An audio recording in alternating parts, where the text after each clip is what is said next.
तारीख 3 दिसंबर 1984 की रात को मध्य प्रदेश के भोपाल शहर में हुआ, जब union carbide India limited UCIL के कारखाने से मिथाइल आइसोसाइनेट MIC नामक जहरीली गैस का रिसाव हुआ। यह दुर्घटना न केवल भारत बल्कि पूरी दुनिया को हिलाकर रख देने वाली घटना थी। यूनियन कार्बाइड का यह कारखाना कीटनाशकों का निर्माण करता था।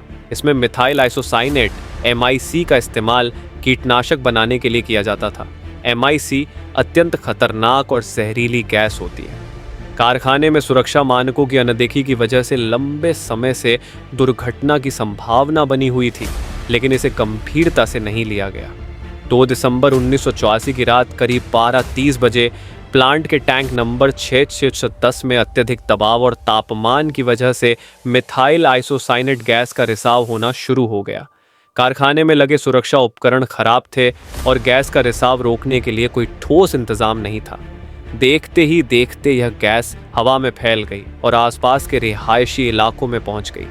हजारों लोग इस जहरीली गैस की चपेट में आ गए। गैस रिसाव के तुरंत बाद लोगों को घुटन महसूस होने लगी। उनकी आंखों में जलन, खांसी और सांस लेने में कठिनाई होने लगी। कई लोग अपनी जान बचाने के लिए घरों से बाहर भागने लगे, लेकिन गैस इतनी तेजी से फैली कि कई लोगों को भागने का मौका भी नहीं मिला। अधिकांश लोग रात में सो रहे थे और अचानक आई इस त्रासदी से अचेत होकर मारे गए। अगली सुबह भोपाल शहर एक भूतिया शहर जैसा लगने लगा था। सड़कों पर लाशों का ढेर लगा हुआ था और अस्पतालों में मरीजों की भीड़ जमा हो गई थी। हजारों लोगों की तुरंत मौत हो गई और जो बच गए वे भी गंभीर रूप से बीमार हो गए। सरकारी आंकड़ों के अनुसार तत्काल 3000 से अधिक लोग मारे गए, लेकिन वास्तविक आंकड़ा इससे कहीं ज्यादा था। अनुमान लगाया जाता है कि 15,000 से 20,000 लोगों ने इस गैस रिसाव की वजह से अपनी जान गंवाई। इसके अलावा 5 लाख से अधिक लोग गैस से प्रभावित हुए, जिनमें से कई लोगों को श्वसन तंत्र, आंखों और त्वचा से संबंधित गंभीर समस्याएं हुई। कई लोग विकलांग हो गए और इस दुर्घटना की वजह से पैदा हुए बच्चों में जन्मजात विकृतियां पाई गई। भोपाल गैस त्रासदी का मुख्य कारण यूनियन कार्बाइड फैक्ट्री द्वारा सुरक्षा उपायों की अनदेखी और खराब प्रबंधन था। कारखाने में सुरक्षा उपकरण ठीक से काम नहीं कर रहे थे और रिसाव के समय नाइट शिफ्ट में काम करने वाले कर्मचारियों के पास भी इसे रोकने के लिए पर्याप्त साधन नहीं थे। इसके अलावा फैक्ट्री प्रबंधन और सरकार द्वारा समय पर आपातकालीन योजनाओं का अभाव भी इस त्रासदी का एक बड़ा कारण था।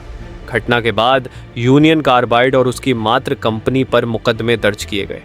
कंपनी के तत्कालीन चेयरमैन वॉरेन एंडरसन पर भी आरोप लगाए गए, लेकिन वह अमेरिका भाग गए और उन्हें कभी भारतीय अदालतों में पेश नहीं किया जा सका। यूनियन कार्बाइड ने भारतीय सरकार को 417 मिलियन तकरीबन 715 करोड़ रुपए का मुआवजा दिया, जो इस त्रासदी से हुए नुकसान के मुकाबले बहुत कम था। कई पीड़ित परिवारों को आज तक न्याय नहीं मिल पाया है और मुआवजा भी पूरी तरह से वितरित नहीं हुआ। यह घटना हमेशा उन लोगों की याद दिलाती रहेगी जिन्होंने इस भीषण त्रासदी में अपनी जान गंवाई और जो आज भी इससे प्रभावित हैं। गाइस, इसके ऊपर एक मूवी बनी है, द रेलवे मैन सीजन 1।